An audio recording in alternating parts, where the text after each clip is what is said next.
जय हिंद दोस्तों। आज हम लोग बिहार दरोगा मतलब बिहार सब इंस्पेक्टर के जो मेंस एग्जाम है ना, उसका हम लोग पीवाईक्यू के तौर पे हम लोग प्रैक्टिस करेंगे। चलिए स्टार्ट करते हैं। फर्स्ट क्या है ना, टॉप जो है ना 100 क्वेश्चन करेंगे भाई हम लोग। एंड 100 क्वेश्चन जो है ना वो देखेंगे कि एग्जाम में कैसा क्वेश्चन पूछता है दोस्तों। तो एग्जाम हुआ था 25 तारीख 2वां महीना जो है ना 2024 को। तो क्या है, फर्स्ट ना कि निम्नलिखित में चरक किस वंश से संबंधित थे। तो चरक जो था ना वो कुषाण वंश से संबंधित था। तो चरक कुषाण वंश के शासक कनिष्क के राजवैद्य थे। चरक कौन था दोस्तों? तो चरक जो था ना कनिष्क के राजवैद्य था, और कनिष्क जो था कुषाण वंश से था। चरक ने चरक संहिता की रचना की, जो आयुर्वेद की एक प्रसिद्ध रचना है। कुषाण वंश की स्थापना कुजल कडफिसेस ने की थी। इसमें 3 क्वेश्चन क्या क्या याद करने वाली चीज है। कुषाण वंश के संस्थापक कौन था?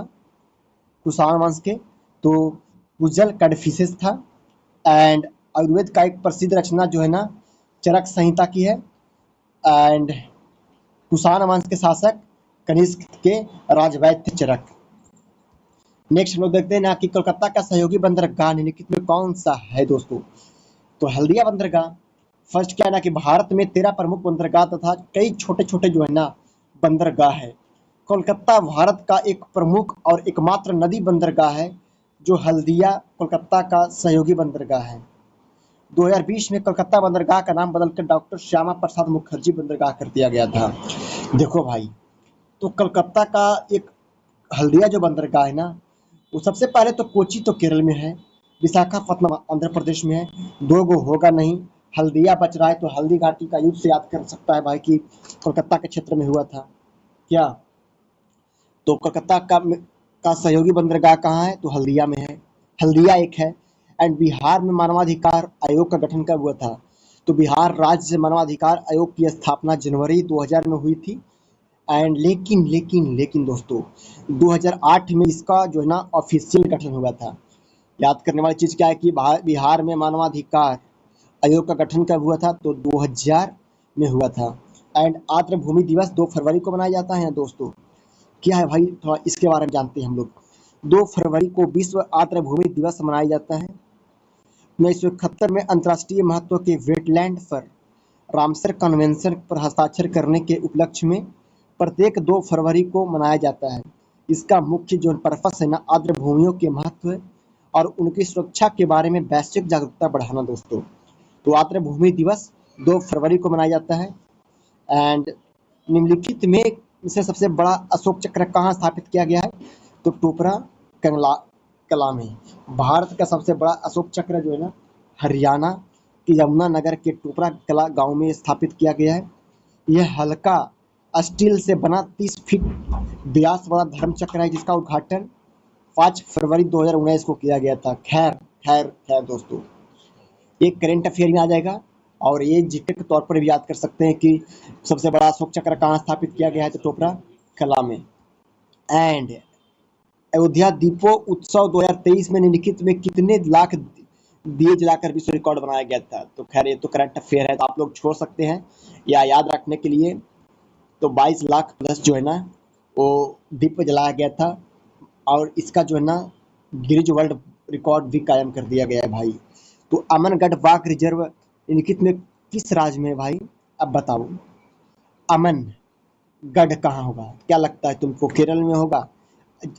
बिहार और उत्तर प्रदेश का ही नाम रहेगा सिंपल। हिमाचल प्रदेश, केरल एंड और जो है ना स्टेट का जो नाम होगा ना थोड़ा अजब होगा, गजब होगा। तो अमनगढ़ बाघ रिजर्व उत्तर प्रदेश के बिजनौर में स्थित है। यह उत्तर प्रदेश के 4 टाइगर रिजर्व में से एक है।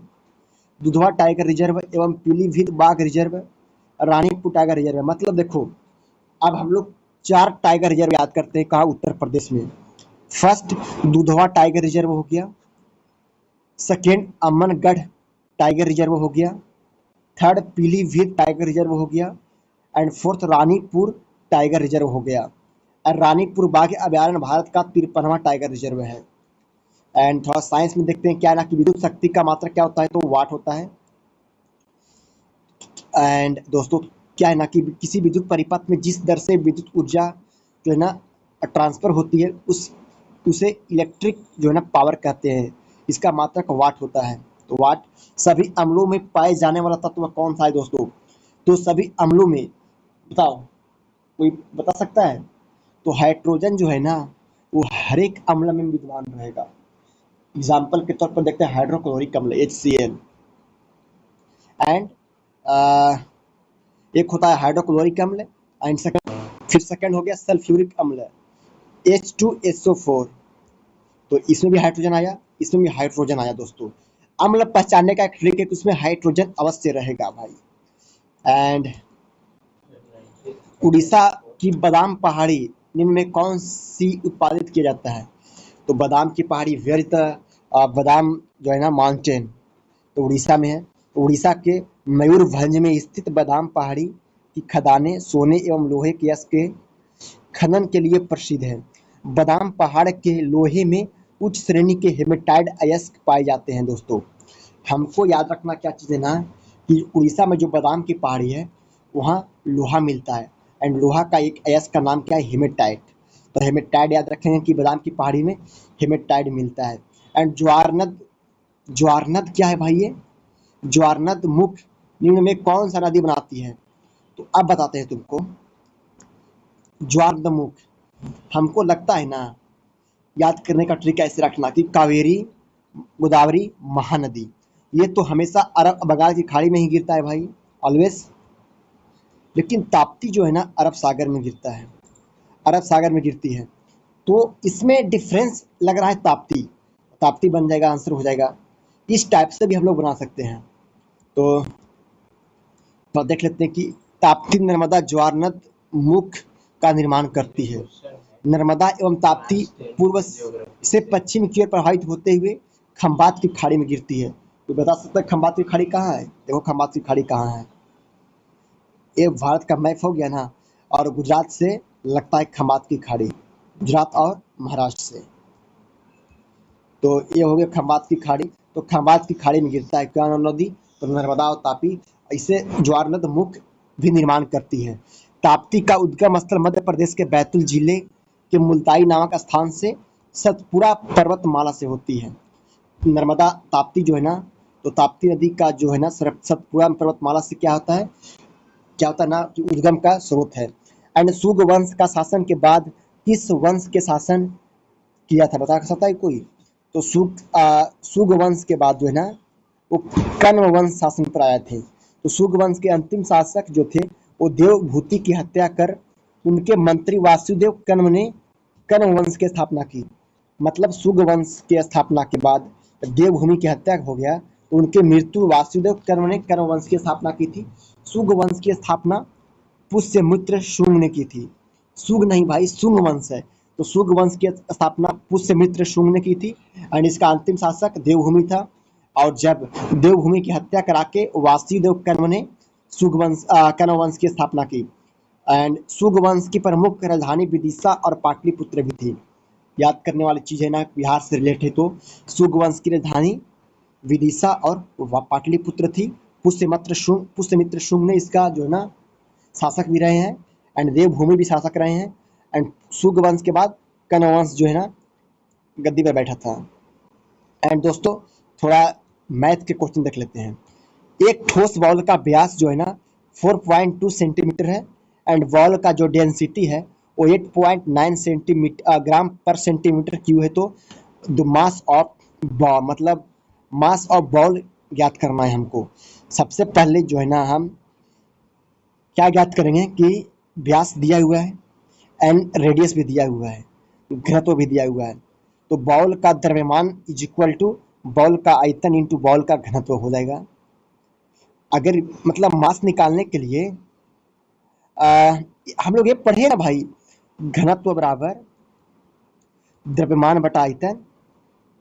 तो घनत्व दिया हुआ है, द्रव्यमान दिया हुआ है, और क्या आयतन नहीं निकलेगा? निकलेगा।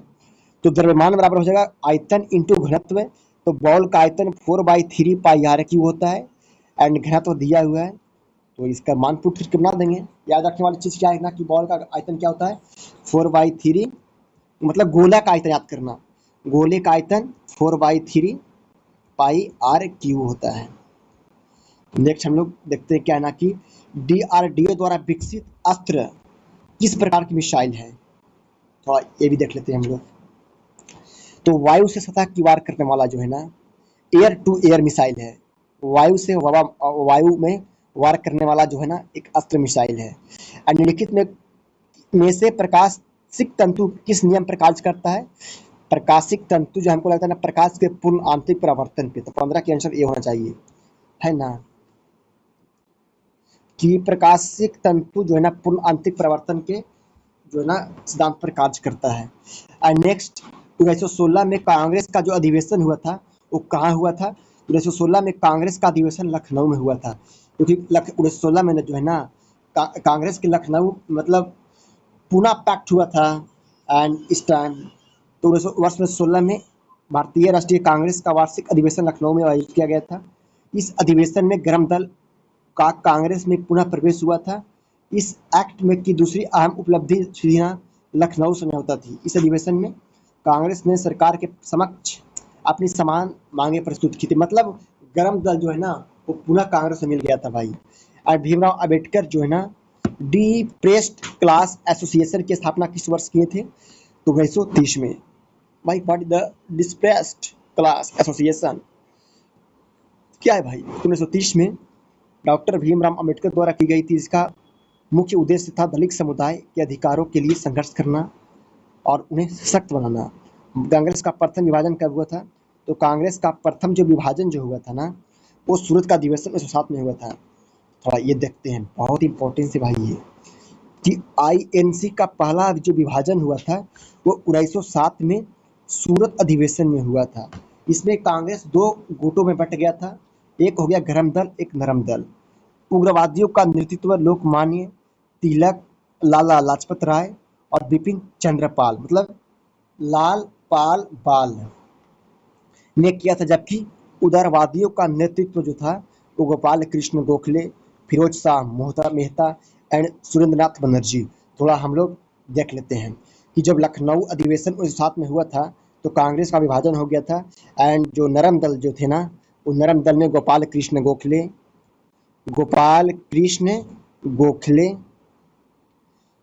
SN बनर्जी एंड फिरोज शाह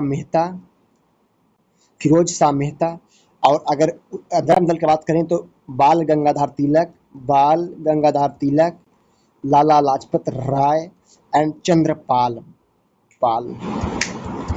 तो याद रखने वाला चीज भाई ये। एंड जब कांग्रेस का प्रथम विभाजन जो हुआ था तभी तो 1916 के लखनऊ अधिवेशन में भाई दोनों मर्ज हो गया था, फिर से मिल गया था। एंड उत्कल दिवस किस राज्य द्वारा मनाया जाता है? तो उत्कल दिवस जो है ना 1 अप्रैल 1936 को उड़ीसा राज्य के गठन के उपलक्ष्य में मनाया जाता है। इसे उड़ीसा स्थापना दिवस के रूप में माना जाता है दोस्तों। यह भाषा और संस्कृति के आधार पर एक अलग पहचान के लिए उड़ीसा लोगों के लंबे संघर्ष का स्मरण करता है। तो उत्कल डे जो है ना वो हम लोग मनाते हैं उड़ीसा के जो है ना वो स्थापना दिवस के तौर पे। एंड बिहार, अब बताओ, ये तो भाई इजी है ना कि बिहार में निम्नलिखित जिलों को उत्तर से दक्षिण क्रम में व्यवस्थित करें। सबसे पहले उत्तर में देखते हैं हम लोग और नॉर्थ में, फिर साउथ में देखेंगे। क्या लगता है तुम लोगों को? गोपालगंज है ना। एंड दोस्तों अगर बात आए रोहतास के तो सबसे नॉर्थ में आएगा गोपालगंज एंड सबसे साउथ में आएगा रोहतास। अब 3 फर्स्ट और 2 लास्ट, इसका आंसर हो गया 2। निम्नलिखित को विषम चुने। भाई विषम क्या चुनना है इसमें? और चुनना है। लोहार, दर्जी, बढ़ई, नाई। व्हाट इज द डिफरेंस भाई? इसमें क्या डिफरेंस है? फर्स्ट क्या है ना, लोहार हो गया, दर्जी हो गया एंड बढ़ई हो गया। दर्जी क्या करता है? कपड़ा सिलता है। बढ़ई ये भी काम करता है क्या ना, लकड़ी उकड़ी कारपेंटर का काम करता है। एंड लोहार ये लोहा हुआ पिटता है। अब नाई इसमें जो हो गया ना बाल काटने का कार्य करता है। मतलब कोई एक अन्य वस्तु जो मतलब कोई इसमें जो लोग है ना अन्य वस्तु बनाने का काम कर रहे हैं, लेकिन नाई क्या कर रहा है ना काटने का काम कर रहा है। फर्नीचर, लकड़ी, रोटी। तो फर्नीचर से तो लकड़ी बनता है, रोटी से क्या बनता है भाई? भूख जो है ना मिटता है? नहीं। फर्नीचर बनता है लकड़ी से, गेहूं से बनता है रोटी। C answer. आपातकाल के समय में कौन सा अनुच्छेद समाप्त नहीं होता? तो आर्टिकल 21 और 22 दोस्तों, नहीं 20 और 21। 20 और 21। 24 देखते हैं, भारत में उपराष्ट्रपति को पद से कैसे हटाया जा सकता है? तो हम लोग हटाने का थोड़ा प्रक्रिया देखते हैं कि अनुच्छेद 67 के बी द्वारा उपराष्ट्रपति को पद से हटाया जा सकता है यदि राज्यसभा के सभी तत्कालीन सदस्य प्रभावी बहुमत से प्रस्ताव पारित करते हैं जिस पर लोकसभा को सहमति देना होगी और प्रस्ताव लाने से कम 14 दिन तक नोटिस देना होगा। तो हम लोगों का आंसर हो जाएगा राज्यसभा में संकल्प लाकर। समान नागरिकता संहिता का प्रावधान निम्नलिखित में किस अनुच्छेद के अंतर्गत आता है? मतलब UCC, uniform civil code, article 44 यार, ये डीपीएसपी एक है भाई। तो निम्नलिखित में कौन सा है जो संयोजी उत्तक नहीं है? अब बताओ। मतलब हो गया ना संयोजी उत्तक। क्या लगता है कि रक्त तो एक तरल संयोजी उत्तक है ही है, अस्थि भी है तरल संयोजी उत्तक है, उपास्थि भी है, लेकिन हार्मोन जो है ना तरल उत्तक नहीं, मतलब जो है ना संयोजी उत्तक नहीं है। एंड दोस्तों थोड़ा साइज का जो करंट अफेयर इसको छोड़ देंगे। 28 देखते हैं, लोकसभा के अध्यक्ष को चुनाव की तारीख किसके द्वारा जो है ना निर्धारित की जाती है? तो ये तो भाई राष्ट्रपति द्वारा नहीं ना। पहले ये देख लो कि भारत के प्रथम अध्यक्ष जीवी मलांकर थे। वर्तमान, ये तो भाई पुराना है। भारतीय संविधान के अनुच्छेद 93 में लोकसभा के अध्यक्ष एवं उपाध्यक्ष के चुनाव संबंधी प्रावधान है। लोकसभा अध्यक्ष के चुनाव की तिथि राष्ट्रपति द्वारा निर्धारित की जाती है। लोकसभा की पहली बैठक के तुरंत बाद सदन द्वारा अपने सदस्यों में से अध्यक्ष का चुनाव किया जाता है। तो लोकसभा अध्यक्ष के चुनाव तारीख जो है ना किसके द्वारा निर्धारित की जाती है? तो हो गया राष्ट्रपति द्वारा। नेक्स्ट देखते हैं ना कि कोयला भंडारण की दृष्टि से प्रथम स्थान पर कौन सा है? तो विश्व में 5वां सबसे अधिक कोयला भंडारण भारत में है। दूसरा जो है ना, तो हम लोग देख रहे थे क्या ना कि 5वां जो है ना भारत में सबसे अधिक कोयला भंडार है अगर देश की बात करें तो। और भारत में शीर्ष कोयला भंडारण वाले राज्य जो है ना वो झारखंड है। एंड इसके बाद उड़ीसा है, फिर छत्तीसगढ़ है। इसका जो है ना मैपिंग ऐसे करते हैं भाई, कैसे है ना कि ये बिहार हो गया, ये झारखंड हो गया, ये उड़ीसा हो गया और ये छत्तीसगढ़ हो गया। तो सबसे ज़्यादा जो है ना कोयला का भंडार झारखंड में है, फिर उड़ीसा में है एंड फिर छत्तीसगढ़ में है। फिर झारखंड ही है ना। एंड सोशल कॉन्ट्रैक्ट निम्नलिखित में तो रूसो द्वारा ही लिखा गया है। के लेखक फ्रांसीसी विचारक जीन जैक रूसो हैं। यह फ्रांसीसी क्रांति के प्रेरक मानी जाती है। इसका संपादन 1762 ईस्वी में हुआ था। मॉन्टेस्क्यू की प्रसिद्ध रचना the spirit of laws. Montesquieu का क्या रचना है? The spirit of laws. And Rousseau का है सोशल कॉन्ट्रैक्ट। एंड अब ये मैथ हो गया तो आप लोग मैथ सोल्व करिएगा। एंड नेक्स्ट क्या है ना कि इब्न बतूता भारत में किस सदी में आया था? तो इब्न बतूता जो था ना वो भारत में एक विदेशी जो यात्री था ही था जो मोरक्को के रहने वाले थे। तो बता सकता है कि जिब्राल्टर जल संधि मोरक्को स्पेन को अलग करता है। या मोहम्मद बिन तुगलक के शासनकाल में 14वीं शताब्दी में भारत आया था जो दिल्ली के सुल्तान मोहम्मद बिन तुगलक के दरबार में न्यायाधीश के रूप में भी कार्य किया। इसने एक प्रसिद्ध पुस्तक रेहला की रचना की जो एक यात्रा वृत्तांत था। मतलब इब्न बतूता जो है ना 14वीं शताब्दी में भारत आया, उस समय मोहम्मद बिन तुगलक का शासक था। यह मोरक्को के रहने वाले थे एंड दिल्ली के सुल्तान मोहम्मद बिन तुगलक के दरबार में न्यायाधीश के रूप में भी कार्य किया है। एंड निम्नलिखित में कौन से स्थान पूर्वी तट पर स्थित है? अब ये देखना पड़ेगा पूर्वी तट पर कौन स्थित है भाई। तो ये हो गया पश्चिमी तट, ये हो गया पूर्वी तट। क्या लगता है कोचीन है? तो पहला कोचीन आंसर गलत होगा। अब एर्नाकुलम एंड कोलम बच गया। तो भारत के पूर्वी समुद्री तट पर विस्तार उत्तरी तटीय भाग से लेकर कन्याकुमारी तक है। भारत के पूर्वी तट पर स्थित प्रमुख बंदरगाह कौन कौन है? तो उड़ीसा में पाराद्वीप बंदरगाह, कोलकाता में पश्चिम बंगाल एंड विशाखापत्तनम आंध्र प्रदेश में, चेन्नई में तुतीकारीन एंड इनौर तमिलनाडु में। एंड तो भाई इसको हमको अच्छा से ध्यान रखना है ना, क्या है कि पाराद्वीप जो है ना, पाराद्वीप उड़ीसा में है। पाराद्वीप कहाँ है? तो उड़ीसा में हो गया। एंड कोलकाता, पश्चिम विशाखापट्टनम आंध्र प्रदेश, और चेन्नई में जो हो गया। एंड तत्तीकोरिन एवं एनौर जो है ना तमिलनाडु में है। तूतीकोरिन एवं एनौर। एंड भारत के पश्चिमी तट पर स्थित है। कांडला जो गुजरात में है। मुंबई महाराष्ट्र में है। मारमा गोवा तो गोवा में है। मंगलुरु कर्नाटक में है। कोची केरल में है। और नोवा होसा महाराष्ट्र में है। तो कौन सा बंदरगाह पूर्वी तट पर है? तो तुतीकोरिन। तुतीकोरिन कहाँ है? तो तुतीकोरिन जो है ना तमिलनाडु में है। एंड 8वीं अनुसूची में कौन सी भाषा को 92वें संशोधन द्वारा 2003 में जोड़ी गई थी? तो संथाली है। तो 8वीं अनुसूची में 92वें संविधान संशोधन अधिनियम 2003 द्वारा जो है ना, इस अनुसूची में बाडो, डोगरी, मैथिली, संथाली को जोड़ा गया।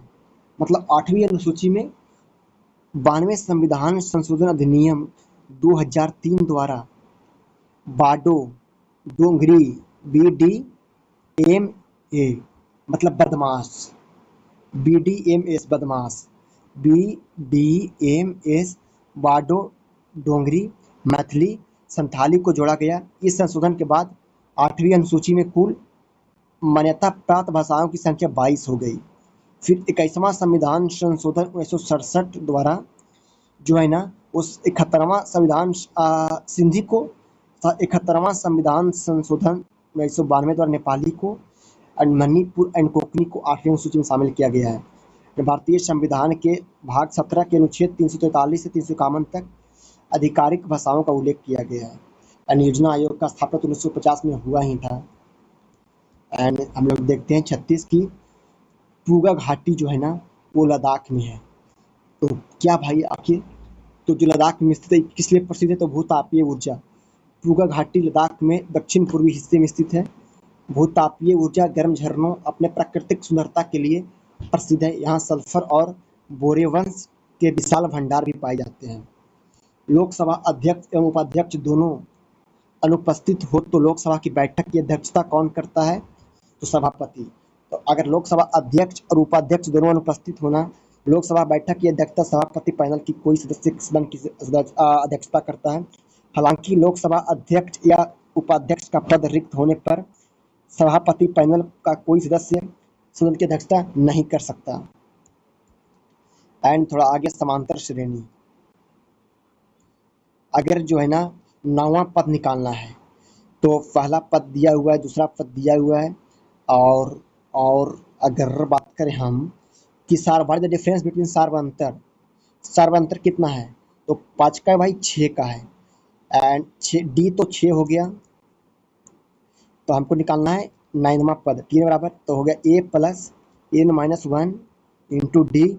ए का मान 23 है, प्लस n कितना है 9-1 इंटू डी कितना है? तो डी हो गया 6। तो 23 प्लस 8 इंटू 6 तो 48 हो गया।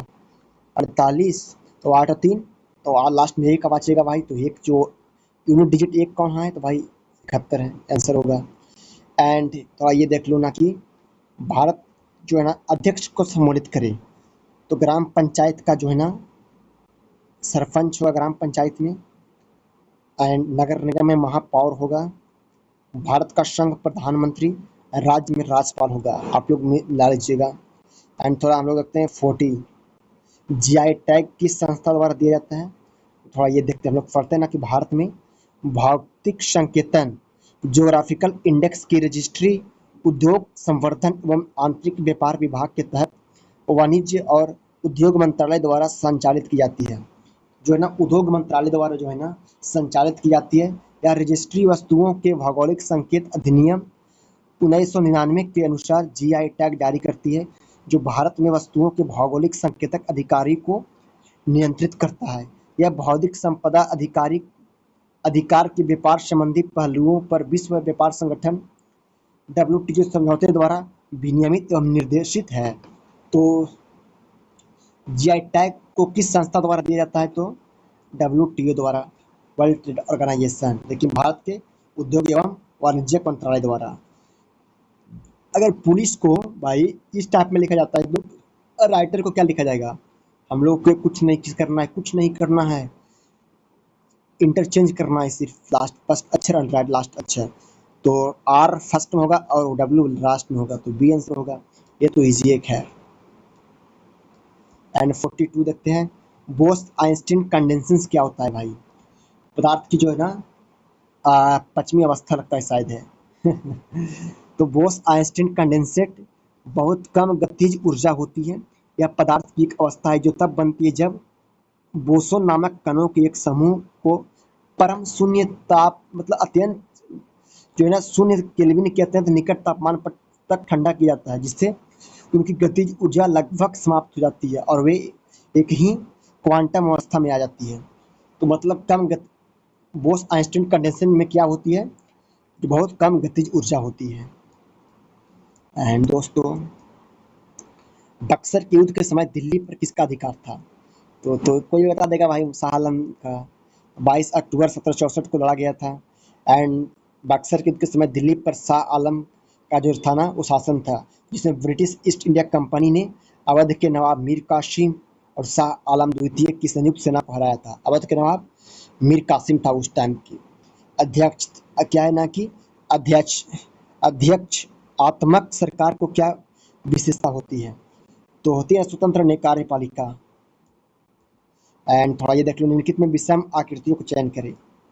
चयन हो जाएगा भाई। क्या है ना ये देखने वाली चीज है ना कि राउंड के तरफ, राउंड जो है ना वो राउंड से विपरीत दिशा में जो एस ए है ना, ये राउंड के विपरीत दिशा में है और हमको चुनना है। अगर ऐसा रहा तो ये अलग होगा, यही आंसर डी होगा। नहीं, बी होगा। एंड हाल ही में मरणोपरांत भारत रत्न जो है ना कर्पूरी ठाकुर को दिया गया है। एंड कोयना बांध निम्न में किस राज्य में है? तो कोयना बांध जो है ना वो महाराष्ट्र में है। तो कोयना बांध महाराष्ट्र का सबसे बड़ा बांध है। यह सतारा जिले के कोयना नगर में स्थित है।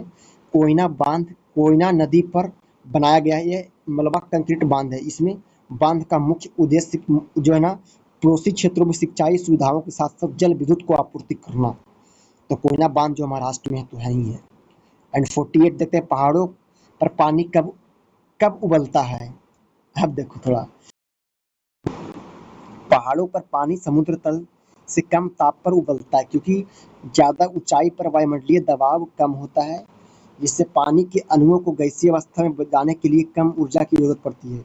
समुद्र तल पर पानी 100 डिग्री सेल्सियस पर उबलता है, लेकिन ऊंचाई के साथ यह तापमान कम हो जाता है और ऊंचाई के आधार पर 90 डिग्री सेल्सियस उससे कम भी हो सकता है। तो पहाड़ों पर पानी कम उबलता है समुद्र के तल से कम ताप पर। एंड भारत का प्रथम आधुनिक पुरुष किसे कहते हैं भाई? तो राजा राम मोहन राय को। एंड ये तो भाई राजा राम मोहन राय के बारे में पढ़ना बहुत आवश्यक है। तो राजा राम मोहन राय एक प्रसिद्ध जो है ना समाज सुधारक थे। उन्होंने वर्ष 1815 में आत्मीय सभा और वर्ष 1828 में ब्रह्मा समाज की स्थापना की थी। तो राजा राम मोहन जो है ना 1815 में आत्मीय सभा और 1828 में ब्रह्मा समाज की स्थापना की थी एवं शिक्षा एवं धार्मिक सुधारों के माध्यम से समाज को आधुनिक बनाने का प्रयास किया, जिस कारण से उन्हें आधुनिक भारत का जनक भी कहा जाता है। शिक्षा के प्रसार के लिए उन्होंने 1817 में कोलकाता में हिंदू कॉलेज और 1825 में वेदांत कॉलेज की स्थापना की। 1817 में कोलकाता में हिंदू कॉलेज और 1825 में जो है ना वेदांत कॉलेज की स्थापना की और 1815 में आत्मीय सभा और 1828 में ब्रह्मा समाज की स्थापना की थी। एंड थोड़ा ये देखते हैं, क्या है ना कि डीएनए प्रतिबंधन में डीएनए खंडों को जोड़ने हेतु किस एंजाइम का प्रयोग होता है? तो लाइगेजेज। एंड वामन तक कर लेते हैं ना कि डिमेट्रियन किससे समकालीन है? तो डिमेट्रियस जो है ना वो साली सुका से जो है ना वो संबंधित है। डिमेट्रियस किससे? तो साली सुका से। क्या है भाई? डिमेट्रियस मौर्य वंश के छठवें शासक सालिसुका का समकालीन था। सालिसुका का शासनकाल 215 ईसा पूर्व से 202 ईसा पूर्व तक था। त्वरित कार्य बल आरएएफ किस जो है ना अर्धसैनिक बल का हिस्सा है? तो ये तो लगता है ना भाई कि सीआरपीएफ का ही तो है, सीआरपीएफ का ही है। रैपिड एक्शन फोर्स है ना, रैपिड फायर फोर्स है भाई, क्या बोलते हैं इसको इंग्लिश में, रैपिड एक्शन फोर्स है ना, तो सीआरपीएफ का ही एक भाग है। और वो तो आरपीएफ हो गए, ये हो गया आरएएफ जो सीआरपीएफ का एक टुकड़ी है, हिस्सा है। तो आज के लिए हम लोग 50 तक रखते हैं एंड जो है ना कुछ पार्ट 2 में हम लोग 100 तक करवा देंगे। तो आज के लिए इतना ही रखते हैं।